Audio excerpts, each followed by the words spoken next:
जय श्री राम दोस्तों। आज शुरू करते हैं हम पाठ 20 आंकड़े। ठीक, देखो समझो और उत्तर दो।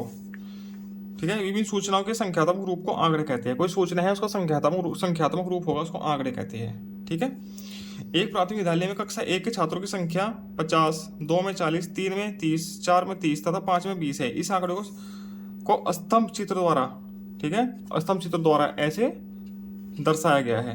ठीक है, कक्षा 1 में 50 है, कक्षा 2 में 40 है, 3 में 30 है, 4 में 30 है, 5 में है 20 छात्र। ठीक है, इधर छात्रों की संख्या है, इधर कक्षा है। ठीक है, समझ गए। अब इसमें पैमाना दिया है, एक खाना बराबर 5 बच्चे के बराबर है। एक खाना, ठीक है, 5, 10 जो भी खाना है इतना है एक खाना। ठीक, 5, 10, 15, 20, 25, 30 ऐसे 5 बच्चे का एक खाना है, एक डब्बा। ठीक, खाना मतलब डब्बा। प्राथमिक विद्यालय की सभी कक्षाओं में कुल कितने छात्र हैं? प्राथमिक विद्यालय है 1 से लेकर 5 तक का है, तो कुल छात्र कितने हैं? कुल छात्र मतलब सभी को जोड़ देना है। 50 और 40 90, 90 और 30 120, और 30 150, और 20 170। ठीक है, 170 छात्र। ठीक, किस कक्षा में सबसे अधिक और सबसे कम छात्र हैं? सबसे अधिक किस में है? कक्षा 5 में 50 छात्र है। ठीक, कक्षा 5।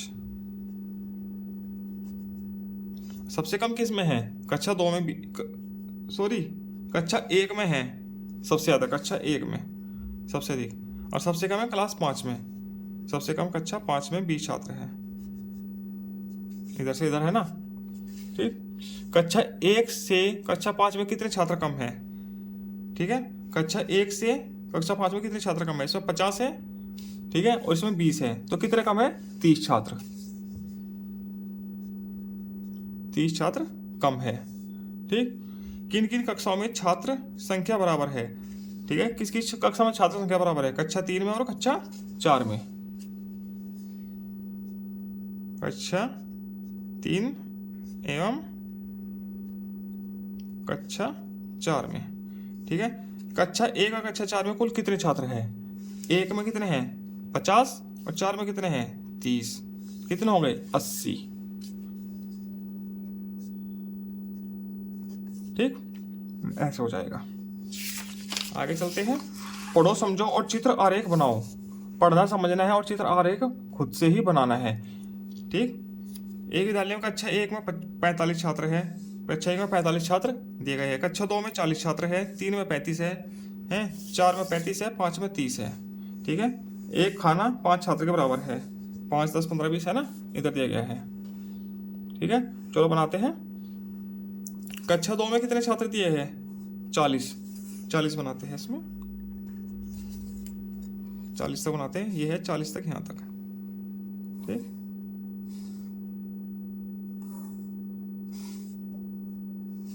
ठीक है, इसमें रंग भर देते हैं।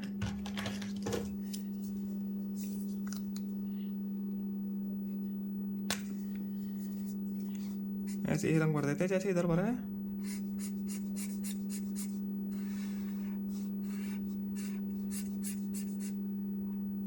ठीक, कक्षा 3 में है 35 छात्र। ठीक, चलो 3 में 35 छात्र बनाते हैं। हम डायरेक्ट इससे बनाते हैं।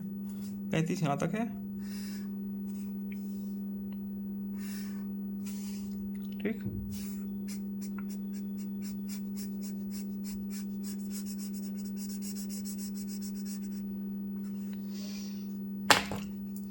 कक्षा 4 में 35 है, और 5 में है 30। ठीक है, 4 में 35 है, 5 में 30 है। 4 में 35 यहीं तक ही हो गए, और 5 में है 30, 30 यहाँ तक हो गए।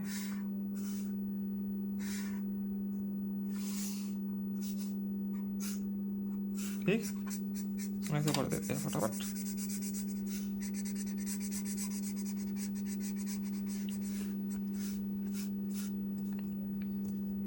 ठीक, ये ऐसे होना है। हो गया। अब आगे सब सबसे ऊंचा स्तंभ किस किस कक्षा का है? सबसे ऊंचा किसका है? कक्षा 1 का, 1 का, कक्षा 1। ठीक। सबसे छोटा स्तंभ कितने बच्चों को प्रदर्शित कर रहा है? सबसे छोटा कौन सा है? ये वाला। कितने को कर रहा है? 30 को, 30। कक्षा 2 और 5 में कितने बच्चों का अंतर है? कक्षा 2 और 5 में 2 ये है और 5 ये है। कितने का अंतर है? 5 और 5 10 का। ठीक है, 10 बच्चों का अंतर है। ठीक। किस किस स्तंभ रेखा की ऊंचाई बराबर है? किस किस की है? कक्षा 3 की और कक्षा 4 की।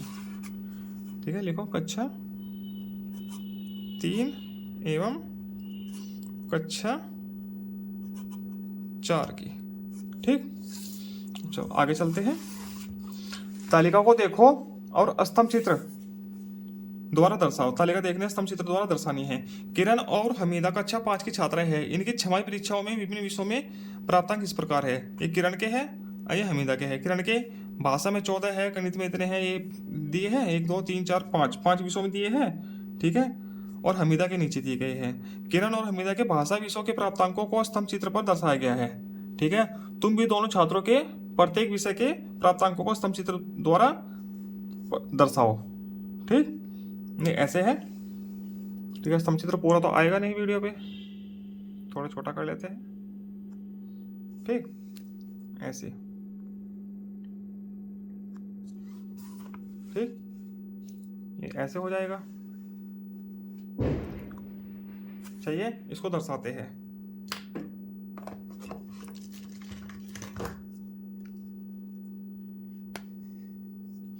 शुरू में हम किरण किरण के दर्शा देते हैं। किरण के 14 मार्क्स है, हिंदी में 14 है ना ऊपर। ठीक है, गणित में है 15 और फिर 17। गणित में 15 तक दर्शाते हैं।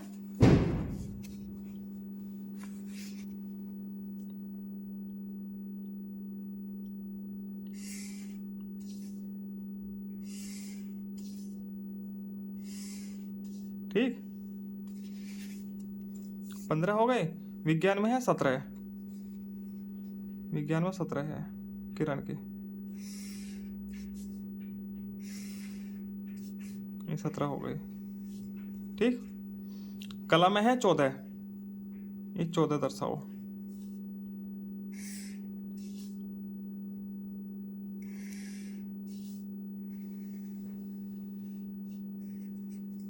ठीक है, सामाजिक विषय में है 12, 12 तक दर्शाओ।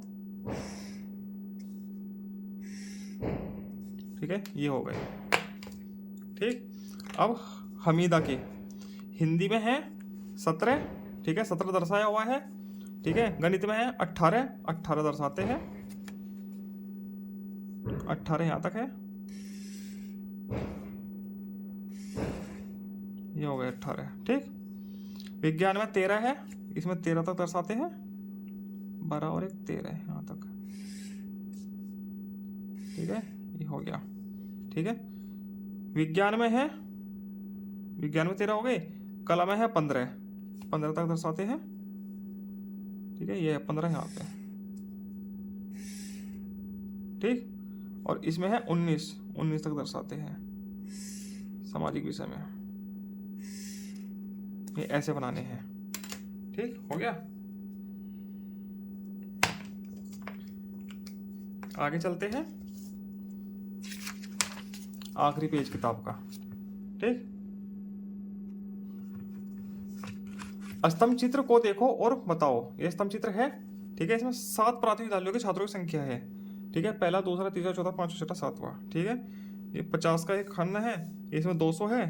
ठीक है, हाँ 200 है, देखो इसमें 400 है, इसमें 300 है, इसमें 200 है, ऐसे दर्शाया गया है। और नीचे कुछ प्रश्न दिए गए हैं, इनको उत्तर देने हैं। विद्यालय क्रमांक संख्या 2 में छात्रों की संख्या कितनी है? क्रमांक संख्या 2 में छात्रों की संख्या कितनी है? 2 में देखो 400, तो इसका उत्तर 400। क्रमांक संख्या 5 में छात्रों की, क्रमांक संख्या 5 में छात्रों की संख्या विद्यालय 2 से कितने कम है? ठीक है, 5 में 2 से कितने कम है? 5 में कितने हैं? 300, और 2 में कितने हैं? 400। कितने कम है? 100। इसका उत्तर 100 आ जाएगा। ठीक, क्रमांक संख्या 1 और 5 के छात्रों की संख्या का योग 1 और 5 का, एक में है 200, 5 में है 300, 200 और 300 500 छात्र। ठीक, किस विद्यालय क्रमांक में सबसे अधिक छात्र हैं? सबसे अधिक किस में है? क्रमांक 2 में। ठीक, 2 में। क्रमांक संख्या 1 और 7 में कुल छात्रों की संख्या बताओ। 1 और 7 में कुल छात्रों की संख्या, 1 में देखो कितने हैं 200, और 7 में कितने हैं 250, 250, कितना हो गए 450। ठीक, सबसे अधिक और सबसे कम छात्र संख्या वाले विद्यालयों की छात्र संख्याओं में कितना अंतर है? सबसे अधिक और सबसे कम में। ठीक है, सबसे अधिक कितनी है 400 इसमें, और सबसे कम कितना है इसमें, और इसमें है 200। तो अंतर कितने का है? 200 का। ठीक, 200 छात्रों का। इसी के साथ ही आपका पार्ट भी पूरा होता है और आपकी किताब भी पूरी होती है। ठीक है, धन्यवाद। हमारा चैनल यदि आपको अच्छा लगा है तो सब्सक्राइब कर लेना, वरना आपकी इच्छा है जी। धन्यवाद। जय श्री राम।